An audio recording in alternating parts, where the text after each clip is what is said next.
एक दिन उसके द्वार पर कोई संत आए, कहा भैया जा रहे हैं तीर्थ यात्रा पर, पैदल हूं, हर गांव में भिक्षा मांग कर खा लेता हूं, सो भैया आज की रात यहीं गुजारनी है, तो तुम्हारे द्वार पर ही आज हम विश्राम करेंगे, तो भोजन की व्यवस्था करो। किसान बड़ा धार्मिक था, उसने बढ़िया संत के लिए कच्चा दे दिया, आटा इत्यादि। संत ने कच्चा ही मांगा, कहा लो। संत ने बना करके उसे भोग लगाकर किसान को प्रसाद देकर ग्रहण कर लिया। संत ने सोचा कि इसका अन्न खाए हैं, कुछ इसकी सदगति। देखो संत के पास क्या है देने के लिए? संत के पास देने के लिए एक ही चीज है, बोले ईश्वर तक पहुंचने का उपाय, ईश्वर तक पहुंचने का रास्ता संतों को पता है, सो वही रास्ता सबको बताते रहते हैं। किसी की समझ में आता है तो उस रास्ते पर चल के वो ईश्वर तक पहुंच जाते हैं, किसी की समझ में नहीं आता सो नहीं पहुंच पाते। संत ने कहा किसान से, भैया तुम रोज 1 घंटा कीर्तन किया करो। किसान ने कहा सरकार ये काम नहीं हो सकता, मैं किसान हूं और बहुत काम रहता है, पत्नी बच्चों में किसानी में समय बिल्कुल नहीं मिलता कि मैं 1 घंटा कीर्तन करूं। तो संत ने कहा कोई बात नहीं, तुम 1 घंटा कीर्तन नहीं कर सकते तो पास में कोई मंदिर हो तो नियम बनाओ और नियम से 1 बार ठाकुर जी का दर्शन करने मंदिर जाया करो। किसान बोला सरकार हम ये भी नहीं कर सकते, मंदिर थोड़ा 100-200 कदम पे दूर है, कई बार समय नहीं मिलता, भागना पड़ता है खेत की तरफ। अब संत बड़े चक्कर में पड़े, से क्या उपाय बताऊं? तो संत ने उसी से पूछा अच्छा ये बताओ तुम क्या कर सकते हो? जो भी करना नियम से करना, वो नियम तोड़ना मत। यदि तुम इस नियम से चलोगे तो तुम्हारी भी नैया पार हो जाएगी। तो किसान बोला मेरे बगल में घर के बाजू में एक कुम्हार रहता है, घड़ा बनाता है, आप कहो तो मैं उसका रोज दर्शन कर लिया करूंगा, ये नियम हो सकता? संत ने कहा ठीक है, तुम उस कुम्हार का दर्शन किया करो, नियम बनाओ कि कुम्हार का दर्शन किए बिना तुम भोजन नहीं करोगे, नियम बनाओ। और कुम्हार को इस भाव से देखोगे कि ये भगवान है, और देखकर राम राम जरूर कर लेना भैया, राम राम, और ठाकुर जी का दर्शन कर लेना, उनमें ही वो ईश्वर है ये सोच कर। भले तुम्हें शुरू में ऐसा लगेगा ये कुम्हार है, ये कुम्हार है, पर धीरे धीरे उसे कुम्हार ना कहकर उसे भगवान जानकर उसको दूर से प्रणाम कर लेना, और देखे बिना ये नियम बनाओ कि भोजन नहीं करोगे। किसान बोला ये ठीक है, ये मेरे बगल में है, मैं रोज देख लिया करूंगा, कोई ज्यादा वक्त नहीं लगेगा। संत चले गए। अब वो किसान रोज कुम्हार को देखता और भोजन करता। पत्नी बोलती भोजन तैयार है, बोले अभी आता हूं देख कर। कुम्हार को जाकर देख लेता और भोजन करने बैठ जाता, फिर अपने काम करता, रोज का नियम था उसका। एक दिन उसने कुम्हार को देखा, सो कुम्हार नहीं था। तो कुम्हार की पत्नी से किसान ने कहा क्यों जी तुम्हारे पति कहाँ हैं, कुम्हार भाई कहाँ हैं? बोले वो तो आज मिट्टी खोदने गए हैं। अच्छा किसान मिट्टी खोदने गया। पत्नी बोली किसान की आओ भोजन ठंडा हो रहा है, भोजन कर लो। किसान बोला वो कुम्हार से मैंने आज राम राम नहीं की, भोजन नहीं कर सकता, अभी आता हूँ। तो कुम्हारिन से पूछा वो किस तरफ गया है? बोले फलाने खेत में मिट्टी खोदने गए हैं। तो वो किसान दौड़ा। अच्छा कुम्हार मिट्टी खोद रहा था, तभी अचानक उसको खुदाई करते करते एक सोने का घड़ा मिला, उसमें ढेर सारे सोने के सिक्के भरे थे। अब कुम्हार को सोने का घड़ा मिल गया। अब उसने देखा कि हमें किसी ने देखा तो नहीं। तब तक दौड़ा दौड़ा किसान आ रहा था, और जैसे ही किसान आया तो कुम्हार को देख लिया, और कुम्हार को देखकर किसान वापस जाने लगा। राम राम भैया। कुम्हार को किसान भगवान के रूप में देखता था और राम राम रोज करता था, राम राम। वो किसान जाने लगा अच्छा, कुम्हार को क्या लगा कि इसने देख लिया, तो कुम्हार ने आवाज लगाया, भैया रुको। तो किसान ने कहा, ना रुकने की जरूरत नहीं है, हमने तो देख लिया। किसान तो ये कह रहा था कि हमने तुम्हें देख लिया, पर कुम्हार को लगा इसने सोने का घड़ा देख लिया। तो फिर आवाज लगाई कुम्हार ने, सुनो देख लिया है सो किसी से कहना मत, आधा तुम रख लो आधा हम रख लेते हैं। तो किसान रुका, बोली किसकी बात कर रहा है। किसान गया और जाकर देखा तो दोनों देख के दंग रह गए। ढेर सारा धन उन्हें जमीन के भीतर गड़ा हुआ मिल गया। दोनों ने आपस में बांटकर उस धन से साधु संतों की सेवा स्टार्ट करी। और उस किसान ने पूरी बात बताई कि एक संत को मैंने केवल एक दिन का भोजन कराया, उस भोजन कराने का फल यह है कि उन्होंने मुझे नियम में बांध दिया, और आज उस नियम में बंधने के कारण विधाता ने मेरी सारी दरिद्रता दूर कर दी, मेरा धन धान्य से घर भर दिया।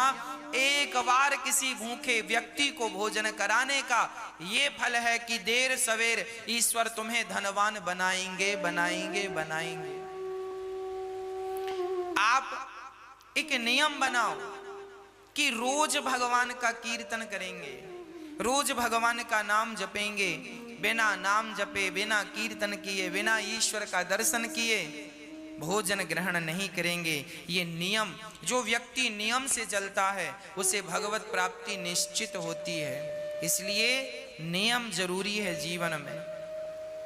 संयम और नियम, संयमी बनो, भोग और विलास से मन को हटाओ और ईश्वर के प्रेम के नियम में बंध जाओ। यही है आनंद। जब व्यक्ति आनंद चाहता है तो भगवान की शरण में जाए तो सारा आनंद से उसका जीवन तन मन भर जाए।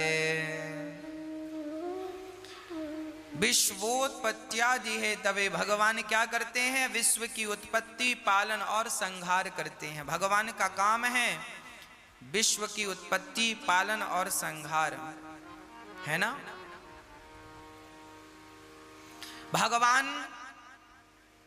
की शरण में जो है उनका बाल भी बांका नहीं होता। तापत्रय विनाशाय, दैहिक दैविक भौतिक तापा, राम राज्य काहू नहीं व्यापा। तीन प्रकार के दुख सबके जीवन में होते हैं। कोई तन दुखी, कोई मन दुखी, कोई धन बिन रहते उदास। थोड़े थोड़े सब दुखी, सुखी राम के दास। कोई तन से दुखी है, कोई मन से दुखी है, कोई धन के बिना परेशान है। आज सब ही दुखी हैं। कोई तन से दुखी, कोरोना तन से ही तो दुखी कर रहा है। कोई तन के लिए परेशान, तन से दुखी है।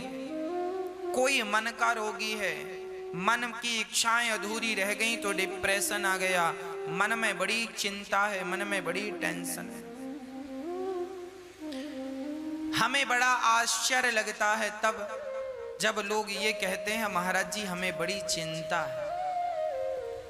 हमें सुनकर बड़ा आश्चर्य लगता है तब जब लोग ये कहते हैं कि फला व्यक्ति डिप्रेशन में चले गए। मैं बिल्कुल अपनी प्रैक्टिकली बात कर रहा हूं। मुझे बहुत आश्चर्य लगता है जब ये कहते हैं लोग गुरुजी बड़ी चिंता है। मैं आपसे पूछना चाहता हूं, बताइए आपको किस बात की चिंता है? क्या चिंता है आपको? जो हो रहा है क्या वो तुम्हारी मर्जी से हो रहा है? नहीं, ईश्वर की मर्जी से हो रहा है। अच्छा, जो कल हुआ क्या वो तुम्हारी मर्जी से हुआ? वो भी ईश्वर की मर्जी से। और कल जो होगा वो भी किसकी मर्जी से? क्या तुम्हारी और हमारी? अरे वो भी विधाता की मर्जी से। जब उसी की मर्जी का हो रहा था, उसी की मर्जी का हो रहा है और उसी की मर्जी का होना है, तो तुम किस बात की चिंता कर रहे हो भैया? क्यों दुबले हो रहे हो चिंता कर करके? क्या चिंता है? जो होना है वो होके रहेगा। चिंता मत करो, परमात्मा का चिंतन करो, नेगेटिविटी मिटा दो। नेगेटिव जो सोच है आपकी, नकारात्मकता है, समाप्त कर दो। सदा पॉजिटिव रहा करो, सकारात्मक रहा करो। हम चिंता क्यों करें? क्या हमारे सोचने से, हमारे चिंता करने से क्या कोई समाधान निकलता है? यदि निकलता है तो हम चिंता करें।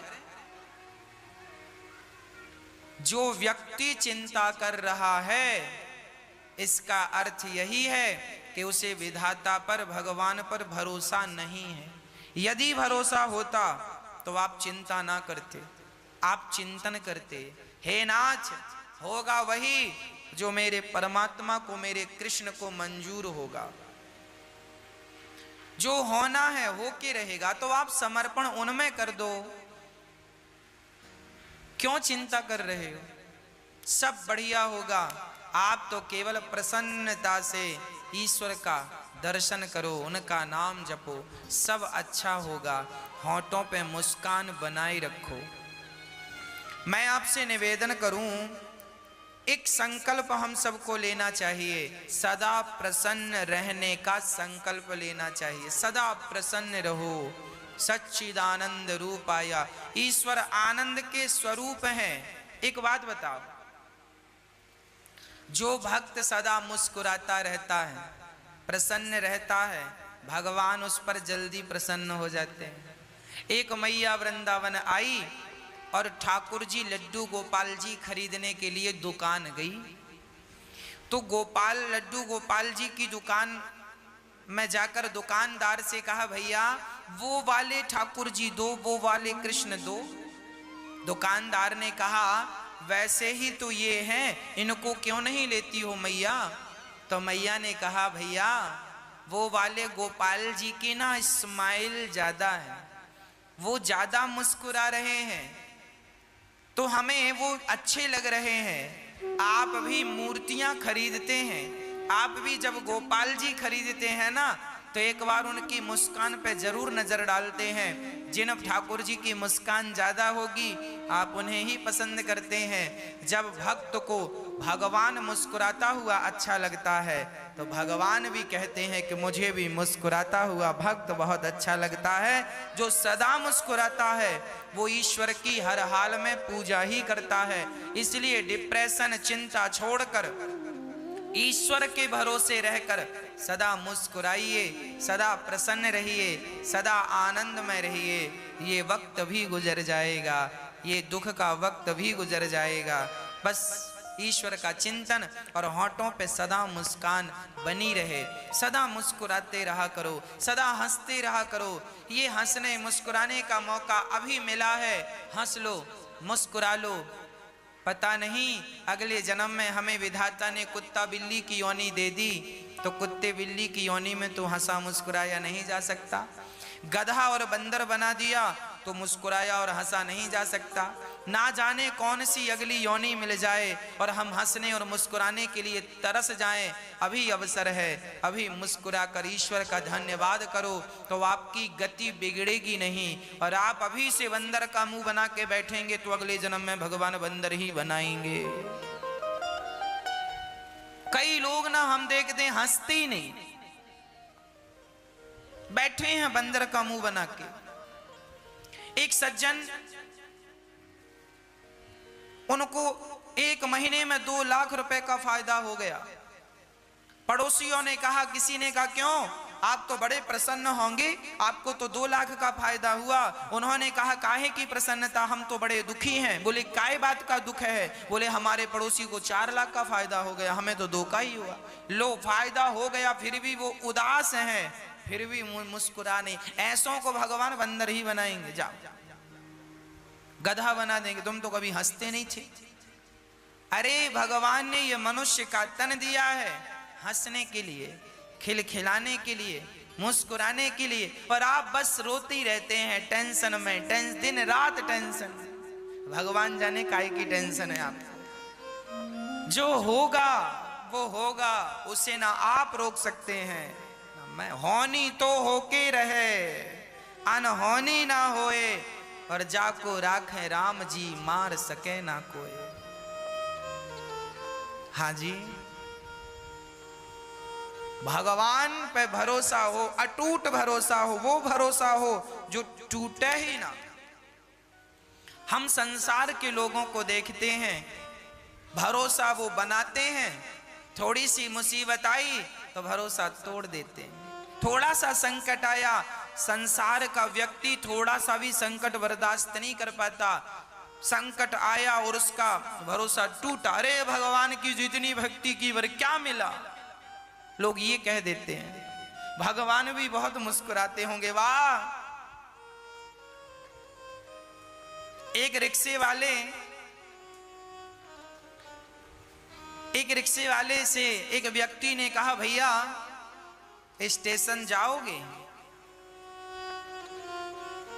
रिक्शा वाला बोला, चलेंगे साहब। कितना पैसा? रिक्शा वाला बोला, 30 रुपए लगेगा।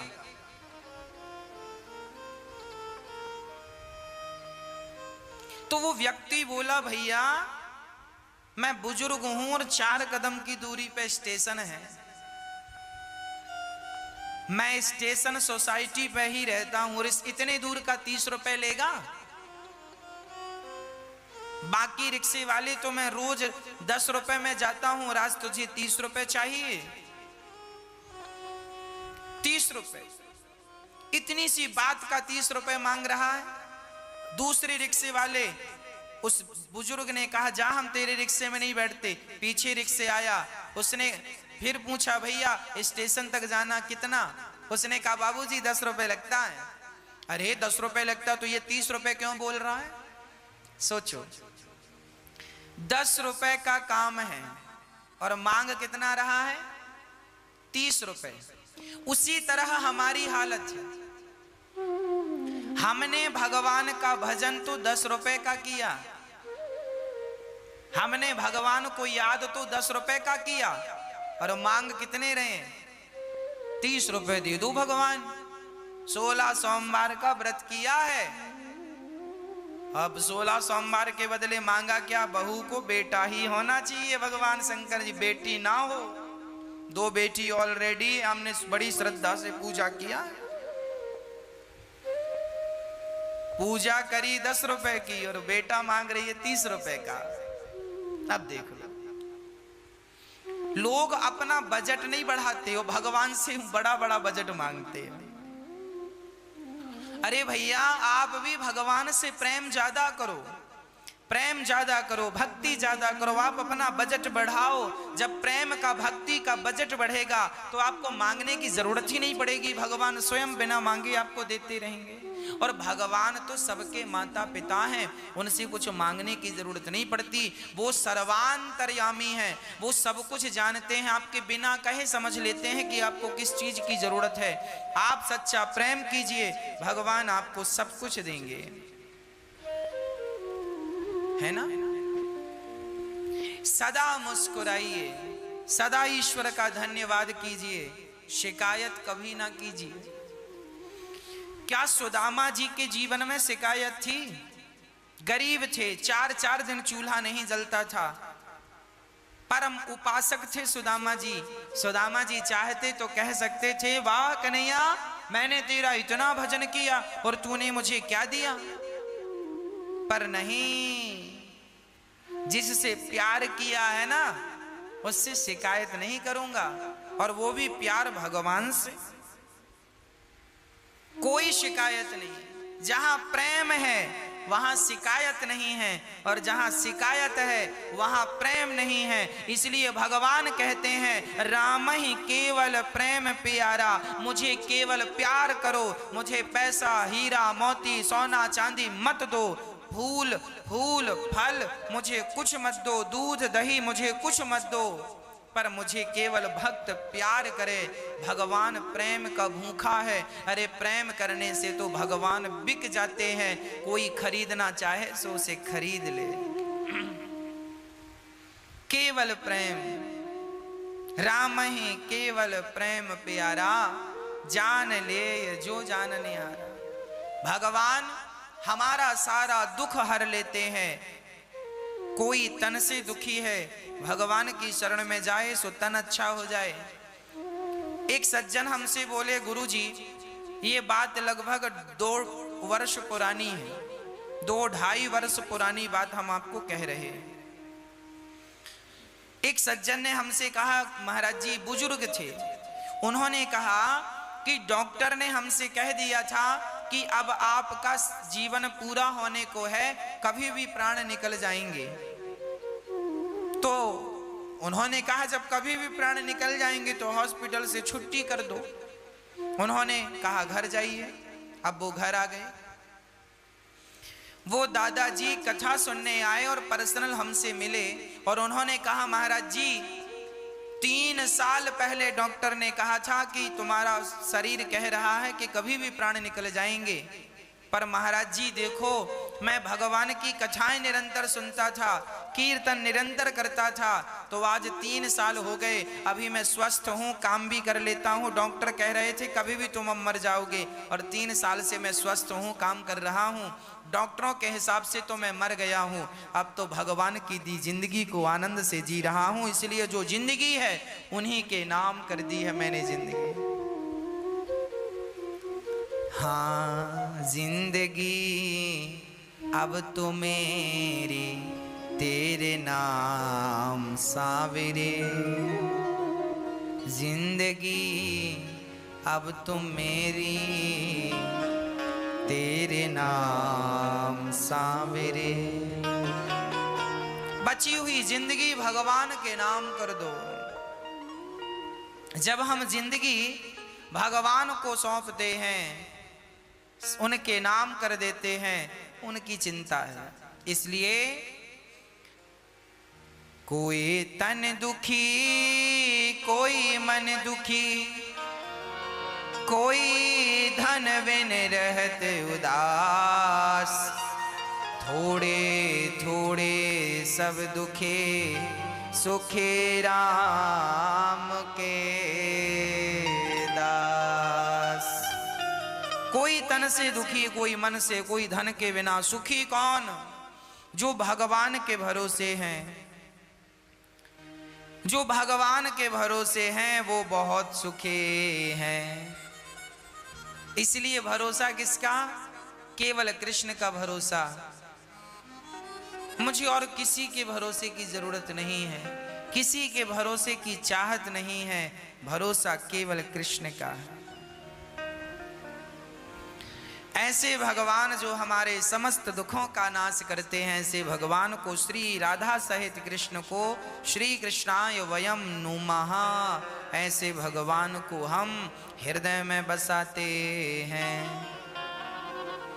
यम प्रव्रजन्तमनुपेतमपेत कृत्यम, द्वैपायनो विरह कातरया जुहाव, पुत्रेति तन्मयतया तर्वुभिने दुस्तं सर्वभूत हृदयं मुनिमानतोऽस्मि।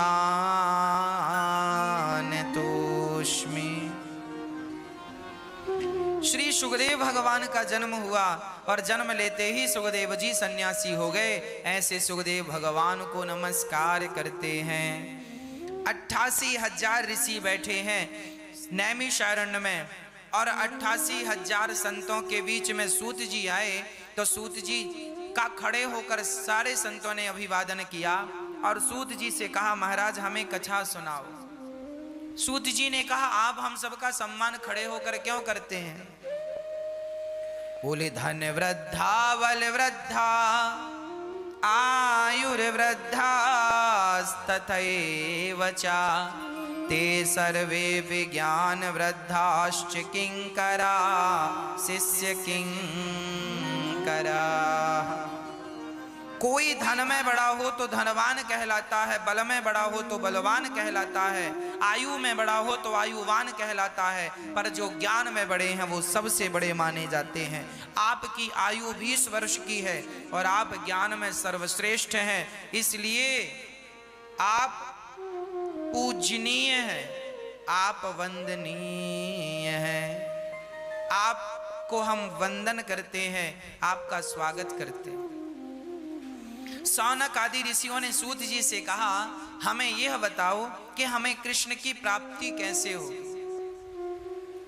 ऐसी कथा सुना दो सूत जी जिससे भगवान मिल जाए। देखिए, जब भी कोई संत मिले तो उनसे भगवान को पाने का ही कोई मंत्र लीजिएगा, भगवान को पाने का ही कोई रास्ता पूछिएगा। कोई सांसारिक बातें मत कीजिएगा साधु संतों से। ये सांसारिक तुच्छ विषय, संसार का तुच्छ सा सुख, इसके पीछे भागने वाला जीवन भर भागे तो भी दुखी ही रहता है, और कोई भगवान के लिए 10-20 कदम रख ले तो उसका कायाकल्प हो जाता है। सूत जी ने कहा, सुनो, अब हम तुम्हें ऐसी कथा सुनाते हैं जो देवताओं को भी दुर्लभ है। एक बार देवराज इंद्र अमृत का घड़ा लेकर सुखदेव जी के पास आए और कहने लगे कि आप राजा परीक्षित को भागवत सुना रहे हैं, सो आप राजा परीक्षित को स्वर्ग का अमृत पिला दें और हमें भागवत तामृत पिला दें, भागवतामृत। क्वा, तब सुखदेव भगवान ने कहा, क्वा सुधा क्वा कथा लोके क्वा काचः क्वा मणिर्महान् ब्रह्मरातो विचार्य एवं तदा देवाञ्जहासः।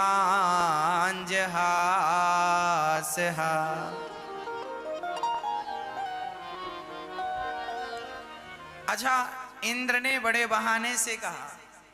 अच्छा, लोग ना बड़ा बहाना बना, कई बार ना कुछ काम बहाने से हो जाता। एक बार एक घर में ना पति पत्नी थे और उनके यहाँ अचानक एक मेहमान आ गए। मेहमान आ तो गए, पर अब वो मेहमान जाने का नाम ही नहीं ले रहे। अब पति पत्नी बड़े परेशान। अरे राम राम राम, दिन भर खाता है, हम लोग 5-5 रोटी खाते हैं, 10-10 खाता है, तो जाता ही नहीं। अब पति पत्नी ने विचार किया, अब कैसे कहें, मेहमान है, कैसे कहें कि जाओ, कहा भी तो नहीं जाता कि चले जाओ, कोई घर से कैसे भगाएगा। पत्नी पति दोनों ने विचार किया, अब क्या करें। बोले एक काम करो, झगड़ा करते हैं नकली बहाना बनाने के लिए। तो ठीक है, कल शुरू करते हैं। हाँ, अब तो आज रात हो गई, कल की प्लानिंग हुई। उन्होंने सवेरे होते ही झगड़ा किया। पत्नी बोली, सुनो जी, मैं जा रही हूं मायके, अब मैं भोजन नहीं बनाऊंगी, जब देखो डांटते रहते हो। पड़ोस वो मेहमान बाहर बैठे सुन रहे थे। अब पति भी डांटता हुआ, हाँ बड़ा मायके की धमकी, जाओ चली जाओ, क्या हम बनाकर खा नहीं सकते। अब वो उन्हें डांटे, वो उन्हें डांटे, वो झूठ मूठ का वो झूठ मूठ का पत्नी लगी रोने, जोर जोर से रोने लगी। मेहमान को लगा, हे भगवान आज तो कुछ मिलेगा नहीं खाना पीना। तो मेहमान ने आवाज लगाई, सुनो हम जा रहे हैं। मेहमान चले गए। तब तक पति बोला, सुनो गए, अब मत रो, अब काहे रो रही हो, हमने कोई जानबूझकर थोड़ी डांटा, हमने तो ऐसे ही डांटा, सच्ची का थोड़ी डांटा, झूठ का डांटा। तो पत्नी बोली, हाँ हम भी सच्ची का थोड़ी रो रही हैं, हम तो झूठ का रो रही हैं। तब तक मेहमान आके बोला, हम भी सच्ची के थोड़ी गए थे, हम भी झूठ की तो गए थे।